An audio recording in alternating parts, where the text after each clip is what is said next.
لە دوای بڕیاری بایکۆتی پەرلەمانە دیزاین کراوەکە لەلایەن کۆمەڵی دادگەریەوە لێرە و لەوێ بەشێک لە دڵسۆزی و زۆرینەیەکی شوک و مژدانە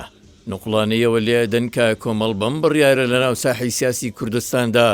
ڕۆڵ و پێگەی لاوازە بێ تەنانەت هەندێک نەزانانە بڕیارەکە بە خۆکوژی سیاسی ناوە بن. ئەوانەی بەڕاستی لە مەیدانی سیاسەتدان باش لەوە تێگەن ئەم بڕیارەی کۆمەڵ کە لە کوردستاندا پێشینەی نەبووە نەک هەنگاوێکی سیاسی گەورەیە بەڵکو بازانێکی سیاسی مێژووی زۆر گرنگە کە دەبێتە سەرەتایەک بۆ گۆڕانکاری سیاسی گرنگ هەروەها ڕەچەشکێنیە لە خەبات و ململانەی سیاسیدا. ئەوانەی پێیان وایە بەم بڕیارە پێگەی سیاسی کۆمەڵی دادگەری لاوازە بێت و ئەم دەنگۆیانە بڵاوەکەنەوە پێیان ئەڵێین لە کۆمەڵ و مێژوو ڕەگ و ڕیشەکەی ئاگادار نین و تێنەگەیشتون گەر نادەبوو بیان زانیایە مانەوەی کۆمەڵ هیچ کات پابند نەبووە بە چەند کورسێکی پەرلەمانێک کە یان زۆرینەیەکی مزەیەف ڕابەرایەتی کردووە یان بە دیزاین کراوی هاتۆتە بەرهەم. ئێمە تەنها چەند پیلان و گەلە کۆمەکیەک وە بیرە و کەسانە هێنینەوە کە لە ڕابردوودا دژی کۆمەڵ گیراونەتە بەر بەڵام سەرنجام کۆمەڵیان پێ بەهێزتر بووە و ئەنجام دەرانیشی تەنها شەرمەزاریان بۆ ماوەتەوە.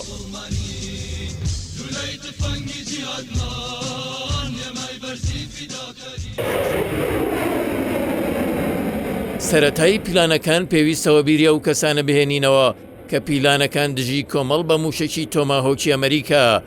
دەستیان پێکرد بەڵام ئەو پەلامارە نەک کۆمەڵی لاواز نەکرد بەڵکو خوێنی گەشی شەهیدەکانی بوو بە ئاوی زوڵاڵ و ڕەگ و ڕیشەی کۆمەڵی زیاتر لەم خاکەدا چەسپاند. لە کاتێکدا کۆمەڵ لە خەمی کۆستی لە دەستدانی مامۆستا عەبدوڵای قەسرێ و 43 پێشمەرگەی بەناق شەهید کراویدا بوو بە پلانێک لەلایەکی دیکەوە لە گەلە کۆمەکێکی ناوخۆیی و نێودۆڵەتی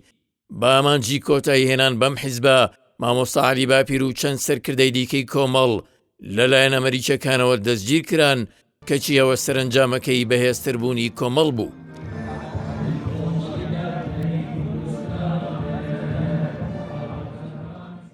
لە یەکەم هەڵبژاردننی دوای ڕووخانی ڕژەمی بەعس لە ساڵی 2005 لە کاتێکدا مامۆستا عەلی باپیر لە زیندانی ئەمریکەکاندا بوو حیزبەکەشی ڕوبەڕووی گەماڕۆیکی توندی نێوخۆیی بۆ و هیچ کەس وەڵامی سڵاویشی نەدەدانەوە. لەو کاتەدا هەموو حیزبە کوردستانیەکان لە ژێرناوی هاوپەیمانی کوردستانی بەشداری هەڵبژاردنیان کرد و کۆمەڵ تاکە حیزب بوو ڕێگەی پێنەدرا ببێت بە بەشێک لە هاوپەیمانەتیەکە و بە لیستێکی سەربەخۆ بەشداری هەڵبژاردنەکەی کرد. کۆمەڵ لەو کاتەدا یوسف ئاساد تەراو جیاکرابەوە و هەمووان دەیانەویست گورگان خواردووی بکەن بەڵام لەو کاتەی نارانی نێوخۆ و دەرەوەی بە تاس و شەوقەوە چاڕوانی ئاوابوونی خۆری کۆمەڵیانە کرد تووشی شۆک بوون کە بینیان کۆمەڵ گەورەترین سەرکەوتنی بەدەستێنا و خەون و خەیاڵ و پیلانی هەمویان بوو بە بەڵقی سەر ئاو.